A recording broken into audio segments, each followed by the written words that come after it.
विश्ववाद।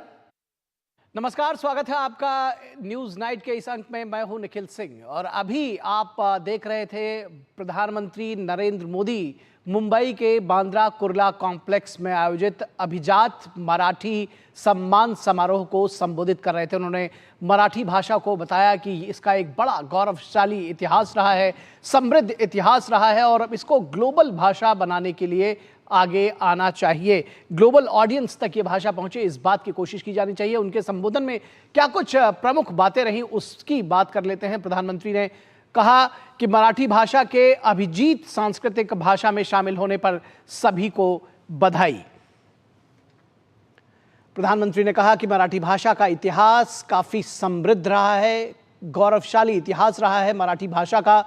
प्रधानमंत्री ने कहा कि संत ज्ञानेश्वर, संत नामदेव, संत तुकाराम, संत चोखाराम का योगदान अतुलनीय रहा है। बहुत सारे संतों ने इसको सींचा है और भारतीय स्वतंत्रता संग्राम को दिशा देने में भी मराठी भाषा का एक बड़ा योगदान रहा है।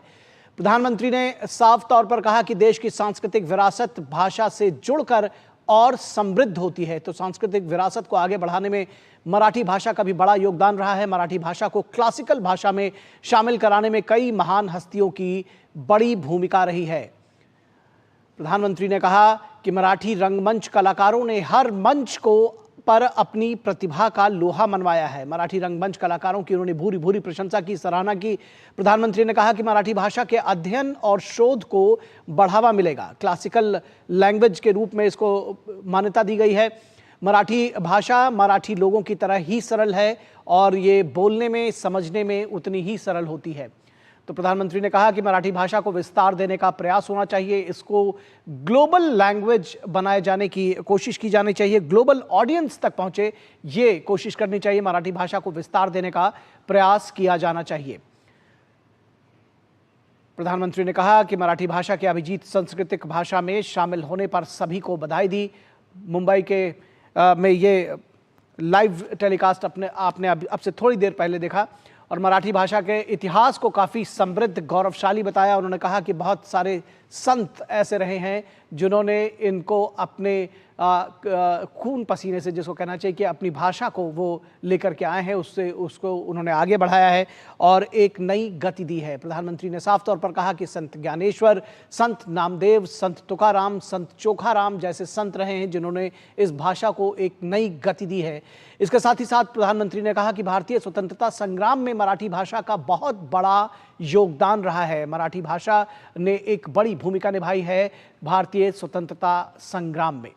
साथ ही साथ प्रधानमंत्री ने कहा कि इस भाषा को ग्लोबल बनाने का, ग्लोबल ऑडियंस तक ये पहुंचे, ये बहुत ज़रूरी है और ये वक्त की ज़रूरत है और इसके लिए काम किया जाना चाहिए। उन्होंने कहा कि मराठी भाषा दरअसल बेहद सरल भी है और उन्होंने बल्कि एक साथ में जोड़ा कि जिस तरह से महाराष्ट्र के लोग बेहद सहज और सरल हैं, उसी तरह से मराठी भाषा भी बेहद सरल है। हमारे साथ हमारे संवाददाता विशाल बरिस्टो जुड़े हुए मुंबई से इस पूरी कवरेज पर वो थे, उनसे और ज़्यादा जानकारी लेंगे। किस तरह से मराठी भाषा भाषी लोगों के दिलों में उतरे प्रधानमंत्री अपने संभाषण के जरिए। उन्होंने कहा कि मराठी भाषा जितनी सरल है उतने ही जो महाराष्ट्र के लोग जैसे सरल है, मराठी भाषा भी उतनी ही सरल है। विशाल,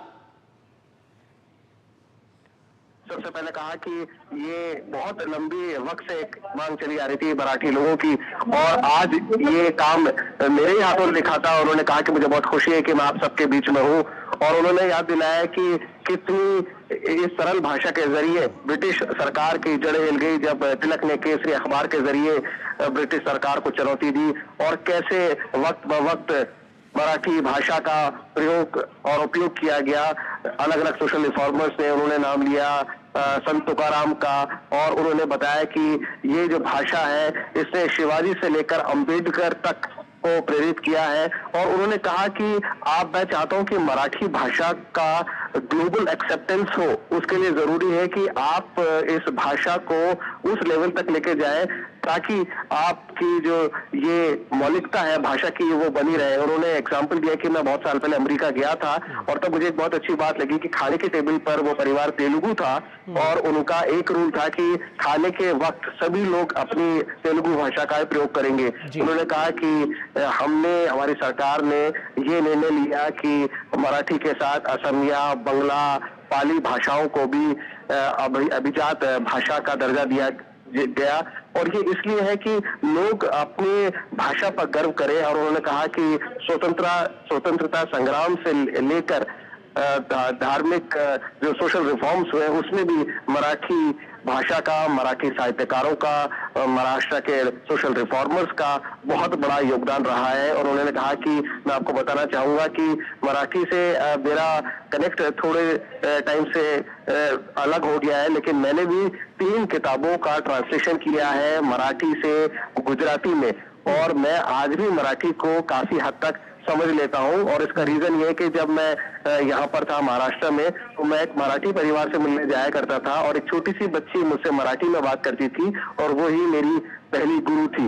और उन्होंने इस मौके पर खास तौर से आशा भोसले, जिनको उन्होंने आशा ताई कहा, और उन्होंने कहा कि मैं इनका बहुत बड़ा फैन रहा हूं। और आशा ताई ने भी कहा कि मैं आज 92 इयर्स की हूं और मुझे बहुत खुशी है कि देश की बागडोर आपके हाथों में है और मैं चाहूंगी कि देश की बागडोर आपके हाथों में ही रहे। और उन्होंने कहा कि मैं बड़ी होने के नाते आपको आशीर्वाद देती हूँ। जी, निश्चित तौर पर उन्होंने सीधे कनेक्ट करने की कोशिश की। जो प्रधानमंत्री का शानदार अंदाजे बयां होता है वो एक बार फिर यहां देखने को मिला। लेकिन बड़ी बात है विशाल, आपसे भी समझना चाहेंगे, जिस तरह से भाषा के आधार पर, संस्कृति के आधार पर देश को जोड़ने की कोशिश करते हैं प्रधानमंत्री, वो बेहद नायाब है जिसको कहना चाहिए। और सियासत में कई बार हम देखते हैं कि लोग इसके आधार पर देश को बांटने की कोशिश करते हैं, लेकिन प्रधानमंत्री लगातार वो भाषा के आधार पर, धर्म के आधार पर और संस्कृति के आधार पर जोड़ने की कोशिश करते हैं। कैसे देखते हैं इन प्रयासों को? जी बिल्कुल ठीक है आपने। और जो इम्पोर्टेंट बात आज प्रधानमंत्री ने कही, उन्होंने कहा कि हमारी सरकार की जो नई शिक्षा नीति है उसमें ये इंश्योर किया गया है कि आप अपनी मातृभाषा में इंजीनियरिंग और मेडिकल की पढ़ाई कर सकते हैं। और मैंने जुडिशरी से भी रिक्वेस्ट किया था कि आप जो जजमेंट देते हैं वो अंग्रेजी में देते हैं तो आम आदमी की समझ से वो बाहर है। तो आज जब वो ऑपरेटिव जो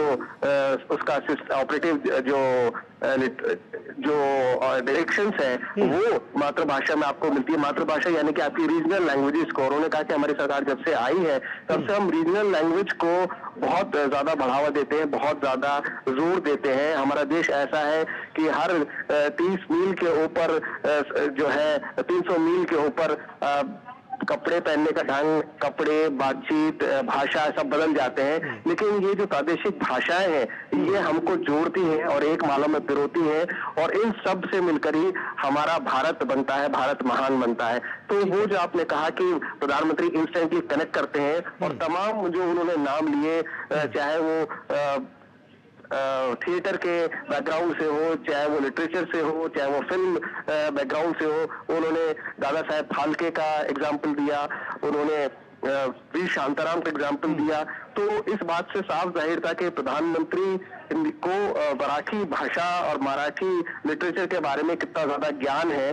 और जब वो ये नाम ले रहे थे तो मैं देख रहा था लोग ताली बजा कर बड़ा अचरज कर रहे थे कि प्रधानमंत्री को इतनी डीप नॉलेज कैसे है कि वो मराठी लिटरेचर के बारे में इतना समझते हैं। और तमाम सोशल रिफॉर्मर्स के बारे में भी उन्होंने बताया लोगों को कि इन सब की वजह से आज जो इतना लंबा डिमांड थी मराठी लोगों की, आज वो पूरी हुई है। मेरा सौभाग्य है कि मैं इस स्वर्णिम क्षण का हिस्सा बना हूं।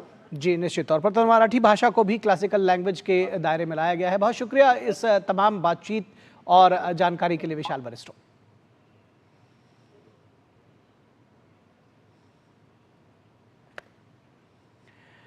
तो विशाल बरिस्टो जानकारी दे रहे थे प्रधानमंत्री के इस दौरे की, जहां पर प्रधानमंत्री ने मराठी अभिजीत भाषा समारोह में वो शिरकत कर रहे थे और प्रधानमंत्री ने किस तरह से मराठी भाषा को देश को जोड़ने वाली भाषा बताया, गौरवशाली भाषा बताया और कहा कि उसका अपना एक संस्कार है जो पूरे देश को जोड़ता है। तो ये प्रधानमंत्री के महाराष्ट्र दौरे से जुड़ी हुई खबर को हम इस न्यूज़ नाइट में आगे भी दिखाएंगे। क्या कुछ रहेगा न्यूज़ नाइट में, इसकी भी बात हम आपको बताते हैं। एक बार फिर से आपका स्वागत करेंगे न्यूज़ नाइट में और आगे बढ़ेंगे। हम आपको बताएंगे कि न्यूज़ नाइट में हम प्रधानमंत्री के महाराष्ट्र दौरे की बात करेंगे, उसमें किस तरह से प्रधानमंत्री ने तमाम विकास परियोजनाओं की सौगात दी है, ये खबर भी हम आपको दिखाएंगे और थोड़ी बहुत जो सियासत की बात हुई है उससे भी हम आपको रूबरू कराएंगे। लेकिन आज विशेष बात होगी जम्मू कश्मीर और हरियाणा में चुनावों की। हरियाणा में आज वोटिंग शांतिपूर्ण ढंग से संपन्न हुई है और अब इंतजार सभी को 8 अक्टूबर का है, जिस दिन मतों की गिनती की जाएगी। लेकिन इससे पहले हार और जीत के कयासों की शुरुआत हो चुकी है। तमाम मीडिया संस्थान ऐसे हैं जो एग्जिट पोल्स भी दिखा रहे हैं और उसके साथ ही साथ जो तमाम पार्टियां हैं, जो तमाम पार्टियों के राजनेता हैं, वो अपने अपने जीत के दावे कर रहे हैं। इस पर भी हम विशेष चर्चा करेंगे। तो अगले 1 घंटे में बात होगी देश दुनिया की तमाम जरूरी खबरों की। लेकिन सबसे पहले देखते हैं क्या है इस समय की हेडलाइंस। पीएम मोदी ने महाराष्ट्र को दी विकास की सौगात। मुंबई मेट्रो लाइन 3 सहित दूसरी कई परियोजनाओं का किया शुभारंभ और शिलान्यास। किसान सम्मान निधि की 18वीं किश्त की जारी। उद्धव ठाकरे पर कसा तंज, कहा राष्ट्रवाद का दंभ भरने वाले कांग्रेस की संगत में कर रहे हैं तुष्टीकरण की बात। अभिजात मराठी सम्मान समारोह को संबोधित किया, कहा मराठी भाषा का इतिहास बेहद समृद्ध, देश की सांस्कृतिक विविधता मराठी से जुड़कर हो जाती है बहुआयामी, ग्लोबल ऑडियंस तक हो मराठी भाषा की पहुंच। हरियाणा विधानसभा चुनाव के लिए शांतिपूर्ण वोटिंग संपन्न। मतदान केंद्रों पर दिखी लंबी कतारें। 61% से अधिक मतदान। नायब सैनी भूपेंद्र हुड्डा समेत 1031 उम्मीदवारों की किस्मत ईवीएम में बंद। 8 अक्टूबर को आएंगे नतीजे।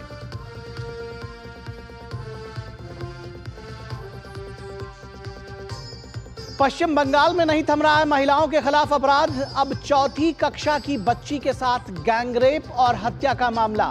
पुलिस के रवैये पर लोगों में भारी आक्रोश। भाजपा ने कानून व्यवस्था को लेकर ममता सरकार पर साधा निशाना।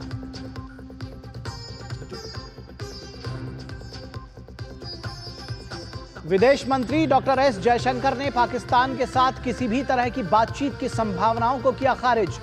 कहा एससीओ बैठक में उनकी भागीदारी बहुपक्षीय संबंधों पर रहेगी केंद्रित। 15 और 16 अक्टूबर को इस्लामाबाद में एससीओ की बैठक।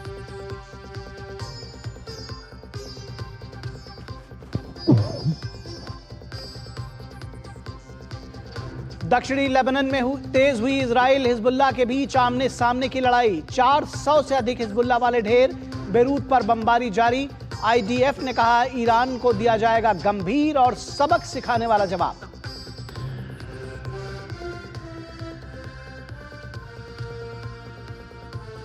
तो बात करेंगे पहले प्रधानमंत्री नरेंद्र मोदी के महाराष्ट्र दौरे की। पीएम मोदी ने महाराष्ट्र को विकास परियोजनाओं की सौगात दी है। इसमें मुंबई मेट्रो लाइन 3 सहित दूसरी कई परियोजनाएं शामिल हैं। प्रधानमंत्री ने किसान सम्मान निधि की 18वीं किश्त भी जारी की और इस दौरान एक जनसभा में प्रधानमंत्री मोदी ने उद्धव ठाकरे पर तंज कसते हुए कहा कि राष्ट्रवाद का दंभ भरने वाले लोग कांग्रेस की संगत में तुष्टीकरण की बात कर रहे हैं। मुंबई के लिए मेट्रो लाइन 3 का प्रधानमंत्री ने उद्घाटन किया। ये लाइन 14,120 करोड़ रुपए की लागत से तैयार हुई है। प्रधानमंत्री ने बीकेसी मेट्रो स्टेशन से सांता क्रूज तक का सफर तय किया। इस दौरान उन्होंने यात्रियों से बातचीत की और उनके अनुभव जाने। मुंबई मेट्रो लाइन 3 बीकेसी से RAJVLR खंड में 10 स्टेशन हैं, 9 स्टेशन भूमिगत हैं। लाइन 3 से प्रतिदिन 12 लाख यात्रियों को फायदा होने का अनुमान है। प्रधानमंत्री ने इस लाइन के शुरू होने पर खुशी जाहिर की। मैं कह रहा हूं वो उसमें ब्राइटनेस है, ये थोड़ा डल है। वो ब्राइटनेस वो प्रॉपर दिखता है, इसलिए का भी आभार व्यक्त करना चाहता हूं।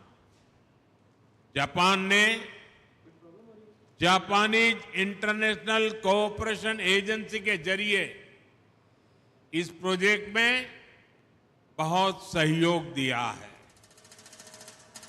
थाने में आयोजित एक कार्यक्रम के दौरान प्रधानमंत्री ने इंटीग्रल रिंग मेट्रो रेल परियोजना और Navi Mumbai airport influence notified area के परियोजना के पहले चरण की आधारशिला रखी।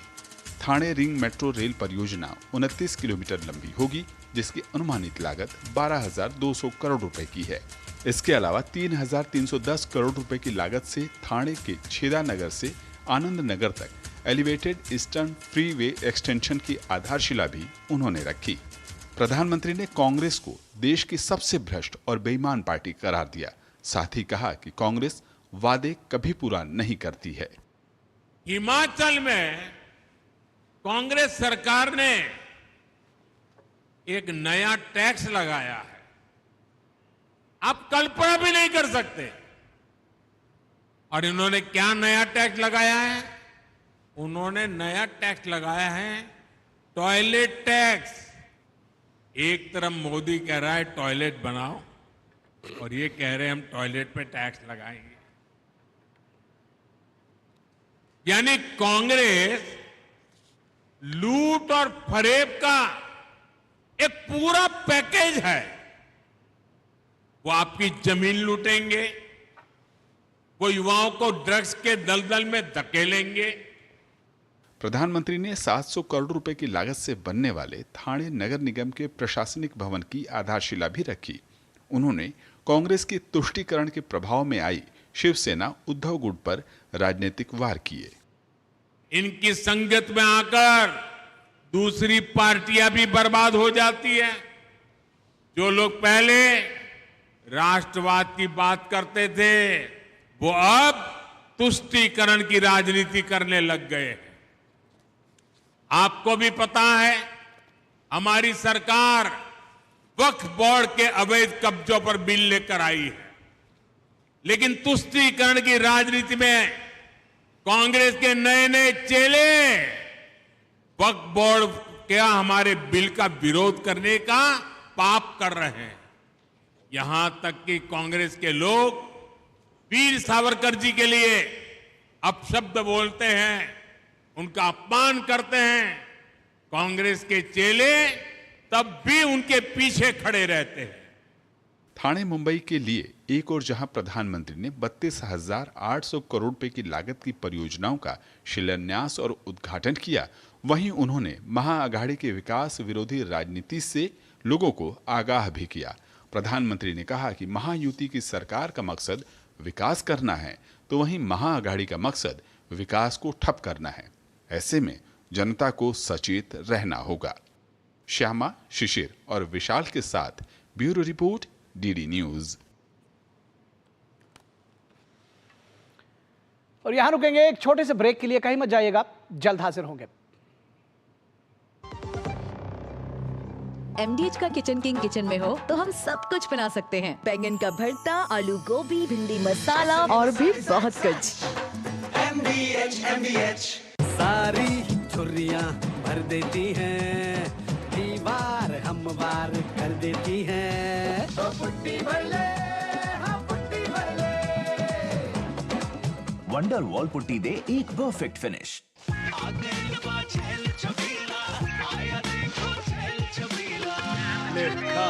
अच्छा भैया, मेरी गाय को भी अपने हाथों से चारा खिला दो। अरे खिलाई देते हैं। हमारी गाय भैया। क्या हो गया, पूरा का पूरा गांव यहाँ आ गया। अच्छा भैया, किसी हाथ से चारा खिलाते हो? तभी तो आपके गाय भैंसों की ब्याज सबसे ज्यादा है। अरे पगले, ये चमत्कार इस हाथ का नहीं, हाथ में जो कपिला पशु आहार है उसका है, जो पशुओं की सेहत अच्छी रखता है और ब्याज भी बढ़ाता है। ले जाओ।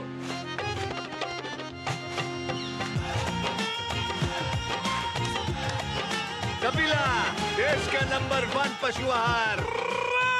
जिंदगी की हर छोटी बड़ी जरूरत के लिए आप जो सपने सजाते हैं, बस उसी उम्मीद को तो हम सहारा लगाते हैं। SIP आपकी सेविंग्स को आपकी खातिर काम पर लगाएगी। आज ही अपनी पहली SIP की शुरुआत करें। अधिक जानकारी के लिए अपने वित्तीय सलाहकार से परामर्श करें। LIC म्यूचुअल फंड द्वारा निवेशक शिक्षा की एक पहल। म्यूचुअल फंड निवेश बाजार के जोखिम के अधीन है। योजना से संबंधित सभी दस्तावेजों को ध्यान से पढ़ें। भैया, घर का किराया देना था, कुछ पैसे। इस महीने तो गाड़ी की EMI जानी है ना, अगले महीने पक्का। चलता हूँ। आपके बाद फैमिली को किसी के आगे हाथ ना फैलाना पड़े। आज ही लीजिए पॉलिसी बाजार पे 2 करोड़ का टर्म लाइफ इंश्योरेंस, सिर्फ 690 रुपए महीने से शुरू। बात जब पीढ़ियों के लिए बनने वाले घर की हो तो जिम्मेदारी बड़ी हो जाती है। गैलेंट समझता है ये जिम्मेदारी। अब डबल एम रिब्स के साथ गैलेंट एडवांस TMT रीबार, निर्माण का रियल हीरो। एक ऐसा तबका जो रिटायरमेंट के बारे में आज भी बिल्कुल नहीं सोचता, वो है औरतें। औरतें कमा के भी वल्नरेबल हैं। सो NPS एक इक्वालिटी ला रहा है। हम सब एक बराबर प्लेटफॉर्म पे हैं। अपने बेहतर कल को सुनिश्चित करने के लिए NPS जरूरी है। अब छोलिया हो या लोबिया, सफेद चने या काले चने, सब कुछ मजेदार बने।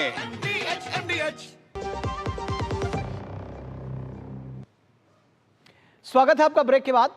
और प्रधानमंत्री नरेंद्र मोदी ने मुंबई में आयोजित अभिजात मराठी सम्मान समारोह में शिरकत की।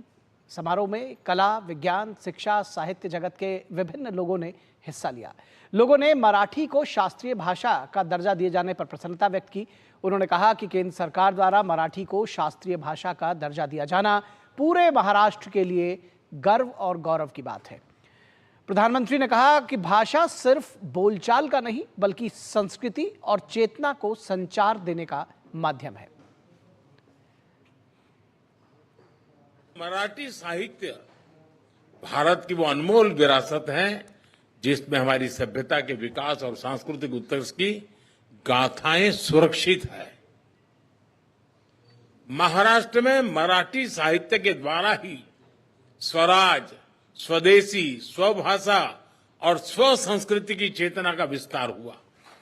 स्वतंत्रता आंदोलन के दौरान शुरू हुए गणेश उत्सव और शिव जयंती के कार्यक्रम, वीर सावरकर जैसे क्रांतिकारियों के विचार, बाबा साहब आंबेडकर का सामाजिक समता आंदोलन, महर्षि कर्वे का महिला सशक्तिकरण अभियान, महाराष्ट्र का औद्योगिकरण, कृषि सुधार के प्रयास, इन सब की प्राण शक्ति मराठी भाषा थी। और महाराष्ट्र के वाशिम में प्रधानमंत्री ने किसान सम्मान निधि सहित कृषि और पशुपालन के लिए करीब 23,000 करोड़ रुपए की परियोजनाओं का शुभारंभ किया। देखिए ये रिपोर्ट। महाराष्ट्र की यात्रा के दौरान प्रधानमंत्री ने वाशिम जिले में स्थित बंजारा विरासत म्यूजियम का उद्घाटन किया। उन्होंने पोहरा देवी स्थित जगदम्बा माता मंदिर में दर्शन किए। उसके बाद संत सेवालाल महाराज और संत रामराव महाराज की समाधि पर श्रद्धांजलि अर्पित की। प्रधानमंत्री ने कहा कि बंजारा समुदाय ने देश की प्रगति यात्रा में अहम भूमिका निभाई है, लेकिन दुर्भाग्यवश कांग्रेस की गलत नीतियों की वजह से उन्हें उचित सम्मान नहीं मिला। आजादी के बाद ये देश की जिम्मेदारी थी कि बंजारा समाज की चिंता करे, उन्हें सही सम्मान दे। और उस समय कांग्रेस की सरकारों ने क्या किया?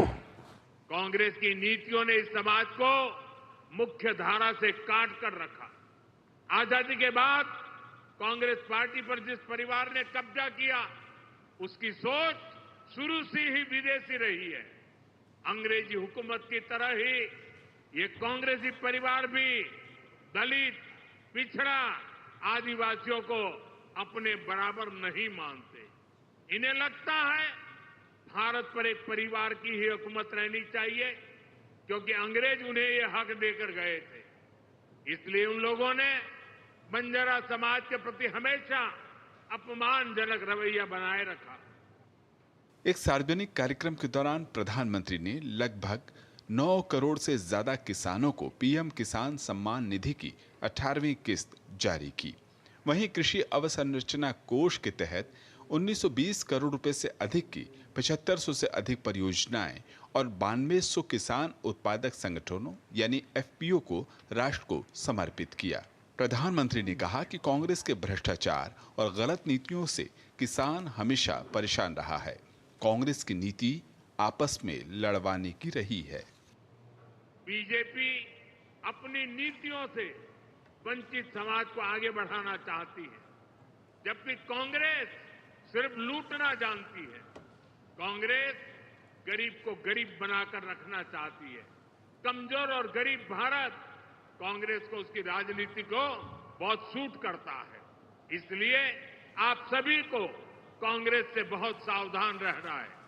आज कांग्रेस को पूरी तरह से अर्बन नक्सल का गिरोह चला रहा है।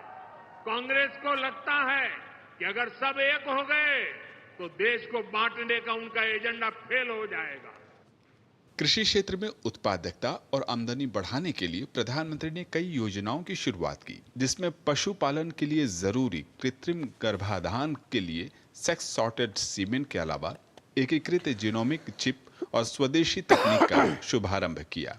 वहीं प्रधानमंत्री किसान ऊर्जा सुरक्षा एवं उत्थान महाअभियान योजना यानी कुसुम के तहत करीब 20 मेगावाट की परियोजनाओं का उद्घाटन किया। महाराष्ट्र सरकार की श्वेतकारी की 5वीं किस्त और राज्य सरकार की लाडकी बहना योजना के लाभार्थियों को भी प्रधानमंत्री ने चेक वितरित किए। वाशिम से योगेश शीतल और निशांत राय के साथ ब्यूरो रिपोर्ट, डीडी न्यूज। तो अभी आपने देखा कि प्रधानमंत्री ने मुंबई में आयोजित अभिजात मराठी सम्मान समारोह में शिरकत किया। इसकी सीधी तस्वीरें भी हमने आपको दिखाई जो संबोधन हुआ था। और मराठी भाषा के विस्तार पर चर्चा करने के लिए हमारे साथ मौजूद है वरिष्ठ पत्रकार शेखर अय्यर। शेखर जी, आपने देखा है कि किस तरह से भाषाओं को, देश भर की भाषाओं को जोड़ने का काम, क्योंकि प्रधानमंत्री बार बार कहते रहे कि ये सिर्फ भाषा नहीं है बल्कि एक सांस्कृतिक चेतना का संचार का काम कर रही है। और ऐसे में जिस तरह से ये खास तौर पर मराठी भाषा को और जो दूसरी भाषाएं हैं, चाहे वो बंगला हो या उड़िया भाषा हो या दूसरी भाषाएं हैं जिनको क्लासिकल भाषा का दर्जा दिया गया, किस तरह से आप देख रहे हैं इस पूरे जो एक शुरुआत की गई है उसको? बिल्कुल, देखिए, क्लासिकल भाषा का दर्जा देने का मतलब कि उस भाषा का जितना उसको मतलब, क्योंकि क्लासिकल लैंग्वेजेस के लिए आपको कई रिसर्चेस करनी होती है, उसकी पढ़ाई, उसकी डेवलपमेंट को लेकर, उसकी किताबें निकलने की, उसकी ग्रंथ को उसका थोड़ा सा क्या डिफरेंस, यानी कि क्या कुछ हासिल किया है इस भाषा ने, हमारे दर्शकों को थोड़ा सा बताइए। देखिए, क्लासिकल लैंग्वेज, पहला क्लासिकल लैंग्वेज संस्कृत और तमिल का दर्जा मिला था। उसके बाद तमिल के लिए काफी सेंट्रल फंड्स भी खर्चे किए गए, कई जो रिसर्च प्रोजेक्ट्स इनकरेज किए गए, जिसके वजह से जो प्राचीन काल से जो चीजें हैं, जो उसके लिए जो भी आपको स्क्रिप्ट डेवलपमेंट से लेकर और स्कॉलरशिप, रिसर्च, इसके लिए और भी पैसा आता है कि इस केंद्र सरकार भी करने के तैयार है। और इस बार देखिए, ना केवल मराठी, साथ में असैमिस, पाली और प्रकृति, देखिए पाली और प्रकृति को एनकरेज करना, ये अपने आप में, पाली बौद्ध धर्म से संबंध है और प्राकृत आप जानते हैं जैन धर्म से काफी है। इन भाषाओं को क्लासिकल लैंग्वेज दर्जा देके आप पुनर्जीवित कर रहे हैं।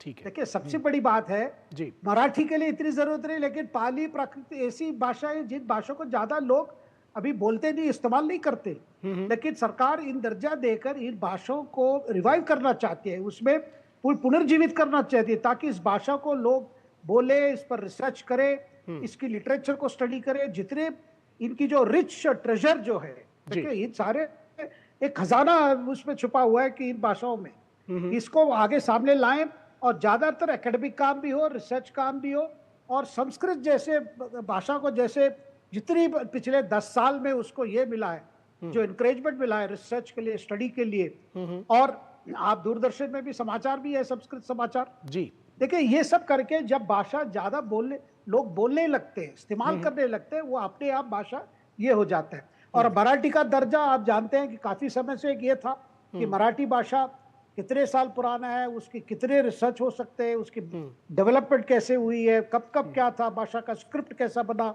इन चीजों पर रिसर्च करके आगे लाके, और देखिए जब, क्योंकि मातृभाषा हमारी नए शिक्षा कार्यक्रम में भी देखिए मातृभाषा को बहुत इंपॉर्टेंस दिया गया, तो एक प्रकार से क्लासिकल दर्जा, क्लासिकल मतलब बहुत प्राचीन भाषा है, तो क्लासिकल दर्जा लेके एक प्रकार से रिकॉग्निशन भी है, साथ में मुझे लगता है जितने स्कॉलर्स हैं, जितने स्टूडेंट्स हैं, सबको एक ये मिलता है कि अब पैसे के कोई कमी नहीं होगी। बार बार पीएम कहते हैं कि मातृभाषा को डेवलप करने के लिए, मातृभाषा को प्रचार करने के लिए कोई ये नहीं होगी, कोई पैसे धनराशि के कारण से ये कोई सीमा नहीं है, जी जी जी जी, निश्चित तौर पर तो ये एक बड़ा बदलाव लेकर आएगा निश्चित तौर पर। एक बात और आपसे समझना चाहेंगे, जो मराठी भाषा को ग्लोबल ऑडियंस तक पहुंचाने की बात प्रधानमंत्री ने, अभी आपने सुना होगा, उन्होंने कहा कि ये इसको ग्लोबल ऑडियंस तक पहुंचाने की ज़रूरत है, जिससे और इसका जो फलक है, दरअसल दायरा जो है वो और बढ़ाए जाने की ज़रूरत है।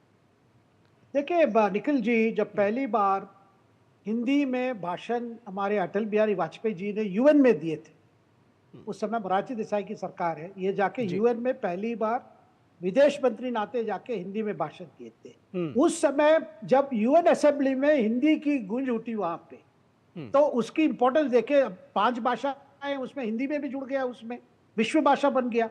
उसके बाद आप जानते हैं पिछले 10 साल में जहां भी प्रधानमंत्री जाते, जहां भारतीय मूल के लोग रहते हैं, उनसे जाके हिंदी में बात करके एक प्रकार से वहां के सरकार, वहां के लोग भी पहचान लेते हैं कि ये भारतीय भाषा है, इसकी कितना रिच हेरिटेज है, इसकी क्योंकि भाषा से संस्कृति जुड़ा हुआ है। जब किसी भाषा को आप विश्व स्टेज पे उसको ये करने के, प्रमोट करने की कोशिश करते हैं, तो देखिए कई हजारों भाषाएं हैं, लेकिन हमारी भारतीय भाषा जितना है, इन भाषाओं के पीछे एक सांस्कृतिक बेस है, जिस बेस को हमें पहचानना है, उसको समझना है और आगे इसको डेवलप करना है। जी निश्चित तौर पर तो ये एक नई शुरुआत हुई है, एक बड़ी शुरुआत हुई है और इसको आगे बढ़ाने की निश्चित तौर पर ज़रूरत है। और प्रधानमंत्री नरेंद्र मोदी और उनकी सरकार ने फिलहाल इसकी शुरुआत की है, जो प्रशंसनीय है और निश्चित तौर पर सरकार इसके लिए प्रशंसा की पात्र है। बहुत शुक्रिया इस तमाम बातचीत और जानकारी के लिए।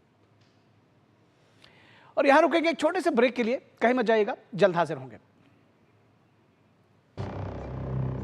सारी छुर्रियां भर देती हैं, दीवार हमवार कर देती हैं। तो पुट्टी भर ले, हाँ पुट्टी भर ले।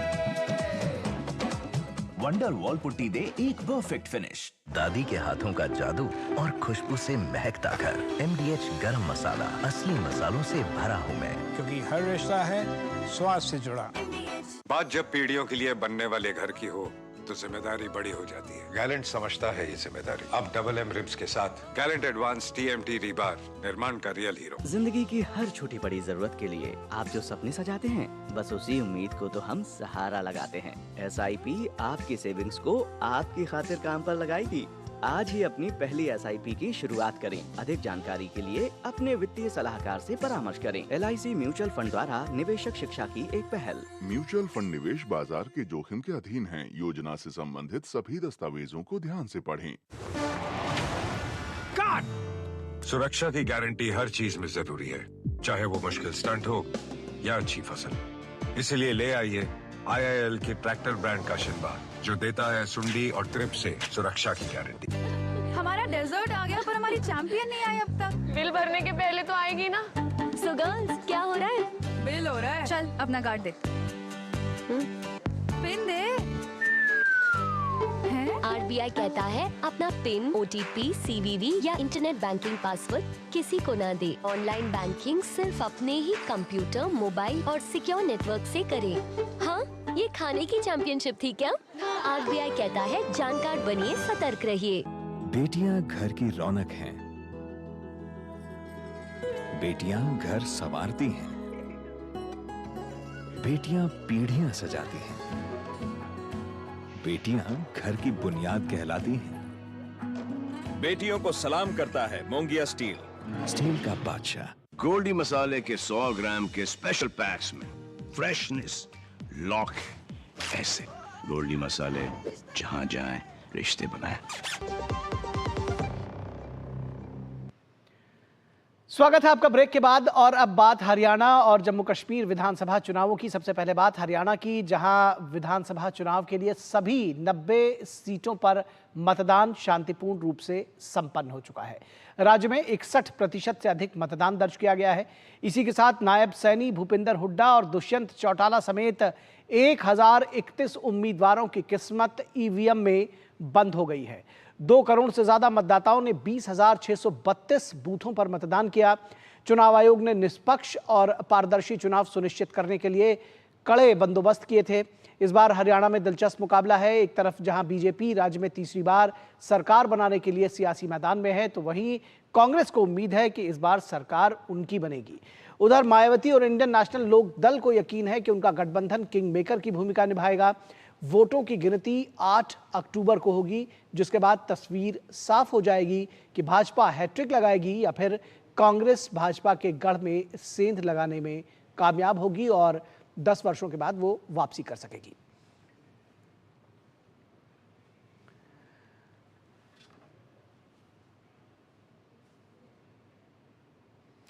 तो जैसा कि बताया कि हरियाणा में 90 विधानसभा सीटों पर मतदान समाप्त हो गया है। एग्जिट पोल्स के नतीजे भी आने शुरू हो गए हैं। तो आइए नजर डालते हैं कुछ सर्वे एजेंसियों के एग्जिट पोल्स के अनुमानों पर, क्योंकि लगातार ये जो अनुमान है वो आपके सामने आ रहे हैं और इनको देखना इसलिए भी दिलचस्प है क्योंकि ये एक जो अनुमान है उसके आधार पर कम से कम 8 तारीख तक तो जो एक सियासत का बाजार है वो गर्म रहता है। तो आपको दिखाते हैं कुछ एग्जिट पोल्स और उसके बाद चर्चा में भी जुड़ेंगे और जानने की कोशिश करेंगे कि आखिर इस बार के जो चुनाव हैं उसमें चाहे वो हरियाणा की बात हो या जम्मू कश्मीर की बात हो, किस तरफ ऊंट करवट बैठेगा।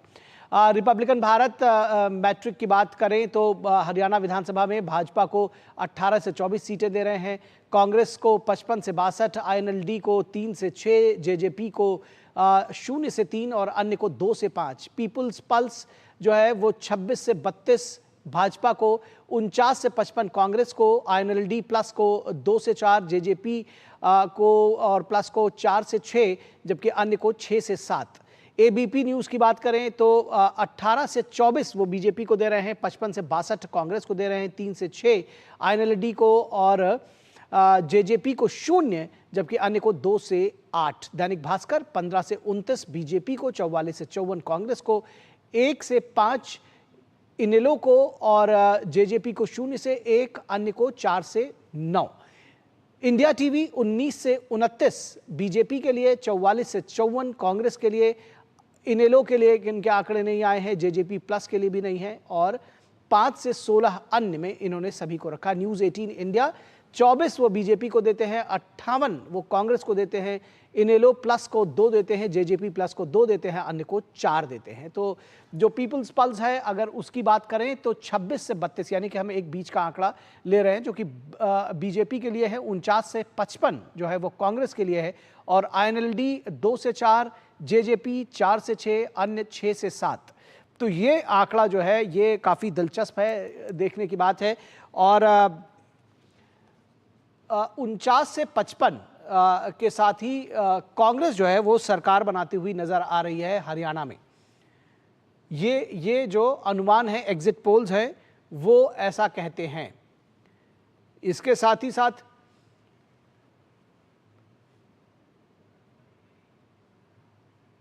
और इस बीच में हम आपको प्रधानमंत्री के महाराष्ट्र दौरे से जुड़ी हुई खबरें भी आपको दिखाते रहेंगे। बौद्ध समुदाय के नेताओं ने प्रधानमंत्री नरेंद्र मोदी से मुलाकात की है। पाली और मराठी भाषाओं को शास्त्रीय भाषा घोषित करने पर इन लोगों ने प्रधानमंत्री नरेंद्र मोदी का आभार जताया है। ये तस्वीरें आप देख रहे हैं महाराष्ट्र से।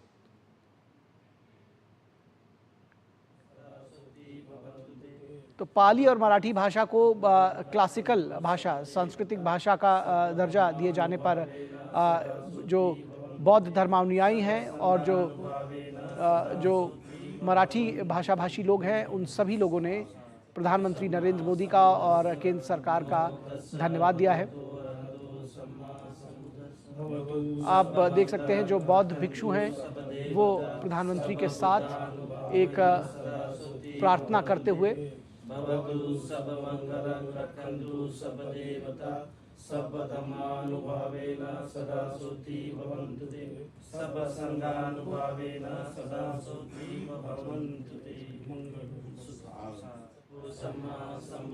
तो बेहद महत्वपूर्ण है क्लासिकल भाषा का दर्जा दिया जाना पाली को और उसके साथ ही साथ पाली, प्राकृत और मराठी भाषा को, उड़िया भाषा को। और ख़ास तौर पर इसमें जब हम पाली प्राकृत की बात करते हैं तो तमाम बौद्ध साहित्य जो है वो पाली भाषा में लिखा गया था। इस बात को ध्यान रखने की ज़रूरत है। पाली भाषा आज उस तरह से प्रचलन में नहीं है, लेकिन तमाम जो बौद्ध साहित्य है, जो बौद्ध शिलालेख हैं, जो बौद्ध से जुड़ी हुई तमाम उसके जो स्मृतियाँ मिलती हैं वो इसी भाषा से जुड़ी हुई हैं। और ऐसे में जो बौद्ध अनुयायी हैं, जो बौद्ध धर्मावलंबी हैं और जो बुद्ध को मानने वाले लोग हैं वो सब प्रधानमंत्री से इस बात को लेकर उन्होंने धन्यवाद दिया है। और एक बार फिर वापस लौटेंगे, बात करेंगे हरियाणा और जम्मू कश्मीर चुनावों की। जैसा कि अभी हमने आपको कुछ जो सर्वे एजेंसीज हैं और न्यूज़ चैनल्स हैं उनके एग्जिट पोल्स की बात की। तमाम जो राज्य हैं उनमें कांग्रेस को लीड लेता हुआ दिखा रहे हैं, लेकिन ये एग्जिट पोल्स हैं, क्या कुछ कहते हैं इस पर जो हमारे मेहमान हैं उनसे भी इस चर्चा में जुड़ेंगे। हमारे साथ पानीपत से हमारे संवाददाता कुमार आलोक जुड़ेंगे, श्रीनगर से शब्बीर डार जुड़ेंगे और हमारे इसके साथ ही साथ धनंजय गिरी जुड़ेंगे जो कि बीजेपी के प्रवक्ता हैं। धनंजय जी स्वागत है। विजय कौशिक नेता कांग्रेस, विजय जी स्वागत है आपका। शेखर अय्यर हमारे साथ जुड़े हुए हैं, वरिष्ठ पत्रकार हैं। सबसे पहले इस एग्जिट पोल पर धनंजय गिरी आप क्या प्रतिक्रिया देंगे? आपने देखा कि जो तमाम एग्जिट पोल्स हैं वो कम से कम अगर हम हरियाणा की बात करें तो वो कहते हैं कि कांग्रेस इस बार लीड लेगी, क्या कहेंगे आप? एग्जैक्ट पोल के जो नतीजे आएंगे तो हम इस बात के लिए मुतमईन है, आश्वस्त है कि हमारे पक्ष में आएंगे, क्योंकि जनता में जिस तरह से हम लोगों ने काम किया है, हरियाणा में जिस तरह से विकास के काम हुए हैं, और वो कांग्रेस में अगर जिस तरह का उनके फ्रेगमेंटेशन है, आप हुड्डा कांग्रेस की बात करें या तमाम अलग अलग सुरजेवाला की बात करें या दलित नेता का जिस तरह से उन्होंने किरण चौधरी जी का अपमान किया, तो कांग्रेस में जो फ्रेगमेंटेशन है, जो टूट है, जो बिखराव है, और दूसरी तरफ भारतीय जनता पार्टी का जो विकास का मॉडल रहा है लगातार, और जहां तक इसकी अगर हम बात करें एग्जिट पोल की अगर हम बात करें तो आप मध्य प्रदेश, राजस्थान और छत्तीसगढ़ के उदाहरण सामने है जहाँ के एग्जिट पोल के नतीजे कुछ आए थे और रिजेक्ट पोल कुछ आए। तो हम ये विश्वास करके चलते हैं कि जो जनता के कदमों में हमने कांग्रेस लाख करे ट्रिक, भाजपा बनाएगी हरियाणा में सरकार की हैट्रिक, तीसरी बार हम सरकार में आएंगे और जनता के कदमों में सर झुका के कर रहे हैं। हम जमीन पर जो काम किए हैं उसके बेसिस पर कर रहे हैं। और जब आप देख रहे होंगे हरियाणा का जो माहौल है, एक एक आम आदमी आज जुड़ा हुआ है, और जो कांग्रेस का जो कल्चर है, लगातार कांग्रेस ने कभी किसी वादे को पूरा नहीं किया। जिस तरह से जमीनों के लेकर के दामाद जी के साथ जिस तरह से किया गया, और वहां पर कांग्रेस का एक फ्रेंचाइजी हो गई है, हुड्डा कांग्रेस हो गई है। दूसरा भी आप देख रहे हैं कि कैसे नशे की खेप पकड़ी जा रही है, उसमें कांग्रेस के लोगों का इन्वॉल्वमेंट आ रहा है। तो हरियाणा की जनता हमें आशीर्वाद देगी, इस बात के लिए हमें भरोसा है, क्योंकि 2 बार से हम सरकार में हैं और लगातार जिस ढंग से हरियाणा का विकास किया गया है। दूसरी तरफ आपने जो कश्मीर की बात की है कि तो एक खुशहाल, विकासशील और शांति प्रिय प्रदेश को बनाने के लिए और धारा 370 और 35 से हटा करके जिस तरह से भारत माता के मुकुटमणि को पर से लगे दाग को हटाया गया है, भारतीय जनता पार्टी दोनों प्रदेशों में अपने पूर्ण बहुमत की सरकार अपने दम पे बनाएगी। भाजपा के द्वारा स्थापित किए गए लोकतांत्रिक, न्यायिक और संवैधानिक व्यवस्था पर आवाम विश्वास और आस्था दिखाएगी। या हम कश्मीर में भी इस बात को विश्वास करते हैं। बम, बंदूक और पत्थर के बजाय हमारी सरकार ने युवाओं को डिजिटल क्रांति से जोड़ा है, उनके हाथ में लैपटॉप दिया है, शांति, स्थिरता और विकास का संकल्प किया है। खौफ की राजनीति के दिन दूर हुए जब 8 से 10% तक मतदान होता था। आज आप देखिए 63.88% तक जम्मू कश्मीर में मतदान हुए।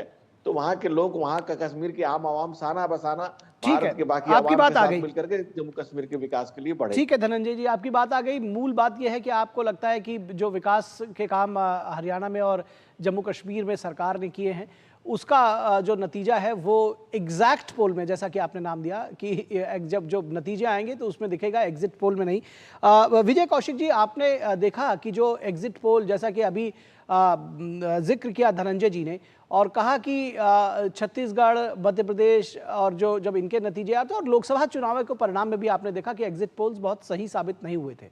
तो उस दौरान आप लोग कह रहे थे कि नहीं, ये जो एग्जिट पोल्स हैं ये सही नहीं है और जो परिणाम आएगा वो कुछ डिफरेंट होगा। हालांकि बहुत डिफरेंट तो नहीं हुआ, लेकिन ज़रूर जैसा कि दिखाया जा रहा था उस तरह से भी नहीं आया लोकसभा में कम से कम जो चुनाव परिणाम थे। इस बार आप मानते हैं कि एग्जिट पोल सही होंगे? देखिए, अभी मैंने भाजपा प्रवक्ता का भाषण सुना था, एक रटा रटाया स्क्रिप्ट उन्होंने पढ़ दी और कहा कि जमीनी स्तर पर बहुत काम हुए हैं। हरियाणा के अंदर एक स्मार्ट सिटी बननी थी, नाम था फरीदाबाद। क्या वो स्मार्ट सिटी बनी? वो नरक सिटी बन गई। और खुद भाजपा के नेता अपनी पार्टी की पोल खोलते रहे। कृष्णपाल गुर्जर ने कहा कि स्मार्ट सिटी में पूरा फरीदाबाद नहीं था, केवल कुछ किलोमीटर का एरिया था, जबकि पूरे फरीदाबाद की जनता पर टैक्स थोप दिए गए। इन्हीं के उस समय के मुख्यमंत्री मनोहर लाल खट्टर आंसुओं से रोए फरीदाबाद में ये कहकर कि मैं हजारों करोड़ रुपए विकास के लिए भेजता हूँ, कहाँ गायब हो जाता है मुझे पता ही नहीं चलता। कई सौ करोड़ इस तरह का स्टेटमेंट तो खैर हमने नहीं सुना, लेकिन मैं ये समझता हूँ कि ये जो एग्जिट पोल है इसकी बात करें कि जी मैं सिर्फ क्योंकि ये स्टेटमेंट तो इस तरह का राजीव गांधी का जरूर सुना गया था कि केंद्र से 1 रुपया भेजता हूं तो 15 पैसे मिलता है, और ये बहुत ही प्रसिद्ध रहा है। जी, आप बिल्कुल सही कह रहे हैं, लेकिन उन्होंने व्यवस्था में जो खामियां थी उनको गिनाते हुए ये बात कही थी कि हम केंद्र से 1 रुपया भेजते हैं तो आम जनता तक कितना पैसा पहुंचता है। तो आपको लगता है कि इस बार चुनावों में वो परिणाम दिखेगा आपको? सुनिए ना, निश्चित तौर पर इस बार हरियाणा की जनता इनसे भरी बैठी थी और बीजेपी के अंदर इतना डर था कि इन्हें तुरंत रातों रात अपने मुख्यमंत्री को बदलने का निर्णय लेना पड़ा था। आपको मालूम होगा, खट्टर जी को एकदम से साफ करके और नायर सिंह सैनी को ले आए। इनके तमाम नेताओं की वीडियो चुनाव के दौरान की है, जिसमें कहीं पर पब्लिक ने इनको घेर लिया, कहीं पर इनका प्रोग्राम नहीं होने दिया, कहीं पर इन्हें घुसने नहीं दिया। हकीकत ये है, एक बात और कह दूं मैं, ठीक है जी, चौधरी भूपेंद्र सिंह हुड्डा जी और रावत वाड्रा जी को लेकर पिछले 10 साल से भाजपा राजनीति कर रही है। कभी कहती है कि इनको हम आज अंदर कर रहे हैं, कल अंदर कर रहे हैं, इनसे जमीनें वापस ले लेंगे, ये कर लेंगे। भैया पिछले 10 साल में तुमने क्या किया है? ठीक है, ये चुनावों के बाद तय हो जाएगा। ये बातें तो बाद में भी की जा सकती हैं विजय जी, ये निश्चित तौर पर है, जनता जरूर इसको देख रही है।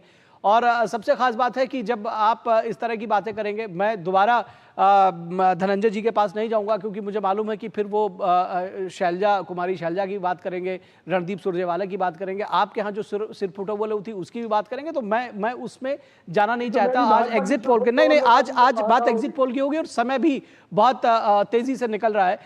मैं जाना चाहूंगा शेखर अय्यर जी के पास। शेखर अय्यर जी, सबसे पहले तो मैं इसकी जो विश्वसनीयता है दरअसल कि एग्जिट पोल्स में कई बार आपने देखा है कि पिछले कुछ चुनावों में कई बार तो सही होते हैं और कई बार बिल्कुल गलत।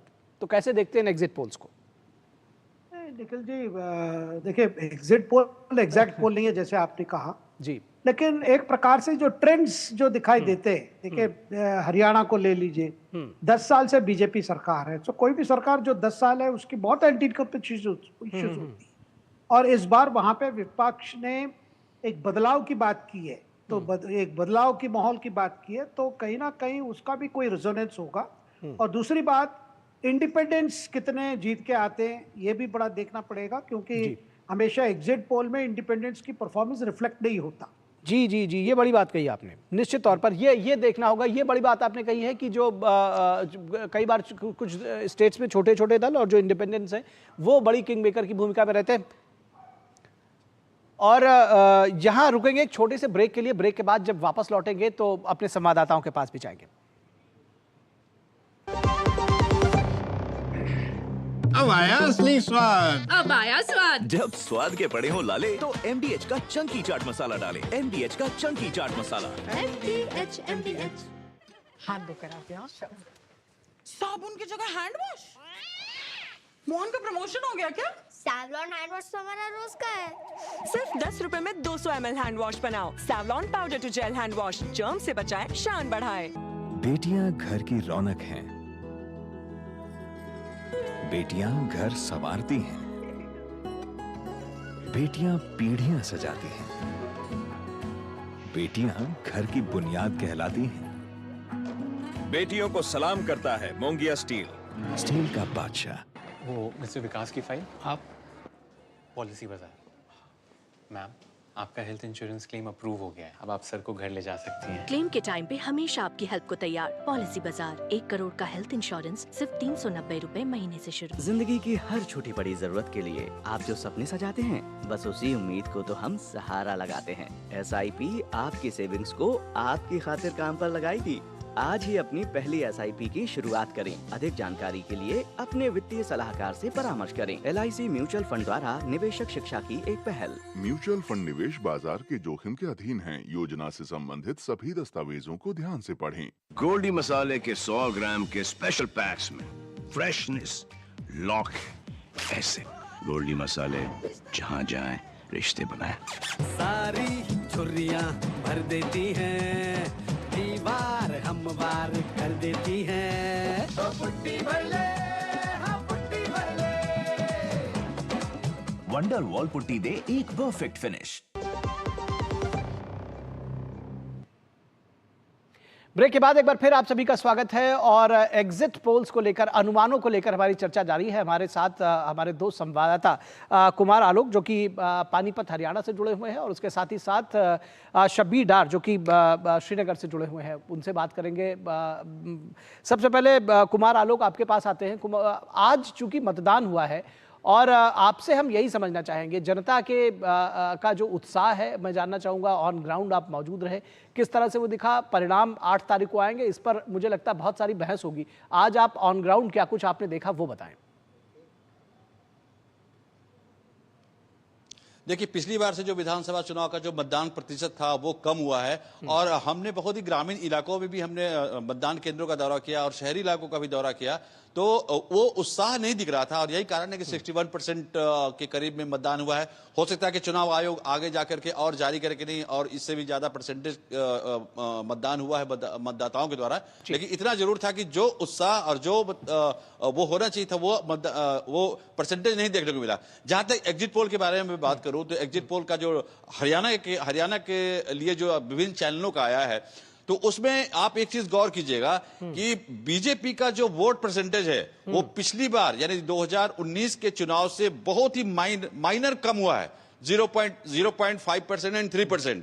लेकिन कांग्रेस को 14% गेन कैसे हुआ है? तो कांग्रेस ने वो पूरा जेजेपी और जो अभय चौटाला की पार्टी है उसका जो वोट बैंक है अपनी ओर टर्न अप किया है। हालांकि सही बात है कि एग्जिट पोल एग्जैक्ट पोल नहीं होता है, वो तो सारा जो निर्णय जो आएगा वो 8 अक्टूबर को देखने को मिलेगा। लेकिन जम्मू कश्मीर में भी वही जो चीज देखने को मिली है कि जम्मू में शानदार परफॉर्मेंस किया है भारतीय जनता पार्टी ने, लेकिन वैली में उनका जम्मू कश्मीर के बारे में शब्बीर डार से पूछ लेते हैं। जम्मू कश्मीर के बारे में शब्बीर डार से। शब्बीर, समय बहुत कम रह गया है, मैं जानना चाहूंगा कि ये इस बार बहुत संक्षिप्त में बताइए कि क्या आप देख पा रहे हैं कि अगर इन नतीजों की बात करें और जो आप जनता के बीच में रहे, आपको लगता है नतीजे, दरअसल मैं एग्जिट पोल्स की बात कर रहा हूं, अगर आपको लगता है कि क्या इस बार भी हंग असेंबली आप देख पा रहे हैं? देखिए, जो एग्जिट पोल भी दिखा रहे हैं वो यही दिखा रहे हैं कि जो नेशनल कॉन्फ्रेंस और कांग्रेस की जो अलायंस है वो कश्मीर में बड़ा अच्छा कर रही है और जम्मू के कुछ एरियाज में भी उनका अच्छा हो रहा है और बीजेपी जो है जम्मू क्षेत्र में जो है वो अच्छा कर रही है क्योंकि उनको कुछ 25 से 30 या 33 सीट्स का जो एग्जिट पोल दिखा रहा है। तो ये लग रहा है कि बिल्कुल एक हंग असेंबली की सूरत में शायद जो मैंडेट आगे आएगा, लेकिन 8 अक्टूबर को ही ये पता चलेगा कि कौन किस करवट बैठेगा, क्योंकि अभी ये पता ना कुछ नहीं होगा कि इंडिपेंडेंस यहाँ भी काफी सारे लोग जी, बिल्कुल आपने भी बहुत वही बात कही दरअसल कि इंडिपेंडेंस का खेल दोनों ही राज्यों में हो सकता है और उन पर ज्यादा रहेगा। बहुत शुक्रिया शब्बीर डार आपका और कुमार आलोक आपका। और यहाँ रुकेंगे एक और छोटे से ब्रेक के लिए, कहीं मत जाइएगा, जल्द हाजिर होंगे। बढ़िया है, प्राकृतिक हल्दी, मिर्ची, धनिया। नहीं, मिर्ची, धनिया, हल्दी, MDH। सारी छुर्रियां भर देती हैं, दीवार हमवार कर देती हैं। तो पुट्टी भर ले, हाँ पुट्टी भर ले। वंडर वॉल पुट्टी दे एक परफेक्ट फिनिश। बात जब पीढ़ियों के लिए बनने वाले घर की हो तो जिम्मेदारी बड़ी हो जाती है। गैलेंट समझता है ये जिम्मेदारी। अब डबल M रिब्स के साथ गैलेंट एडवांस TMT रीबार, निर्माण का रियल हीरो। सुरक्षा की गारंटी हर चीज में जरूरी है, चाहे वो मुश्किल स्टंट हो या अच्छी फसल। इसलिए ले आइए IIL के ट्रैक्टर ब्रांड का शिनबा, जो देता है सुंडी और ट्रिप से सुरक्षा की गारंटी। जिंदगी की हर छोटी बड़ी जरूरत के लिए आप जो सपने सजाते हैं, बस उसी उम्मीद को तो हम सहारा लगाते हैं। SIP आपकी सेविंग्स को आपकी खातिर काम पर लगाएगी। आज ही अपनी पहली SIP की शुरुआत करें। अधिक जानकारी के लिए अपने वित्तीय सलाहकार से परामर्श करें। LIC म्यूचुअल फंड द्वारा निवेशक शिक्षा की एक पहल। म्यूचुअल फंड निवेश बाजार के जोखिम के अधीन है। योजना से संबंधित सभी दस्तावेजों को ध्यान से पढ़ें। Let yourself flow with the turn of each tide. Salty winds, you sweeten your ride. Maharashtra is the hit. Maharashtra tourism. Sir आप बहुत लकी हैं कि आपके बेटे ने हेल्थ इंश्योरेंस और बाकी सारी फॉर्मेलिटीज टाइम से पूरी कर दी है। मेरा बेटा? तो फिर आप? पॉलिसी बाजार। क्लेम के टाइम पे हमेशा आपकी हेल्प को तैयार। पॉलिसी बाजार, 1 करोड़ का हेल्थ इंश्योरेंस सिर्फ 390 रुपए महीने से शुरू। था आपका ब्रेक के बाद और न्यूज नाइट के अंत में हम पहुंच चुके हैं और जाते जाते आपको छोड़े जाएंगे देश की कुछ महत्वपूर्ण खबरों के साथ, जिन्हें देखिए आप फटाफट अंदाज में। हमें दीजिए इजाजत, नमस्कार। टेरर फंडिंग मामले को लेकर एनआईए और एटीएस ने दिल्ली समेत 5 राज्यों में छापेमारी की। जांच एजेंसियों ने आतंकवादी संगठन जैश ए मोहम्मद से जुड़े लोगों के खिलाफ देश की 22 जगहों पर अपनी कार्रवाई को अंजाम दिया। छापेमारी के दौरान दोनों जांच एजेंसियों को कई अहम सबूत हाथ लगे हैं। जांच एजेंसियों के रडार पर आए सभी लोगों पर राष्ट्र विरोधी गतिविधियों में शामिल होने का आरोप है। भारत ने तकनीकी रूप से उन्नत शॉर्ट रेंज हवाई रक्षा प्रणाली की 3 उड़ानों का सफल परीक्षण किया है। डीआरडीओ ने राजस्थान के पोखरण में उड़ानों का सफलतापूर्वक परीक्षण किया। इन विकास परीक्षणों में विभिन्न परिस्थितियों में लक्ष्य को भेदने और मार गिराने की हथियार प्रणाली की क्षमता प्रदर्शित की गई। इस वायु रक्षा प्रणाली को आसानी से एक जगह से दूसरी जगह ले जाया जा सकता है। केंद्रीय गृह मंत्रालय ने महाराष्ट्र के अहमदनगर जिले का नाम बदलकर अहल्या नगर करने को मंजूरी दे दी है। राज्य के राजस्व मंत्री राधाकृष्ण विखे पाटिल ने ये जानकारी दी है। पाटिल ने कहा कि अहमदनगर का नाम बदलने का फैसला इस साल मार्च में राज्य मंत्रिमंडल की ओर से लिया गया था और केंद्र से मंजूरी मांगी गई थी।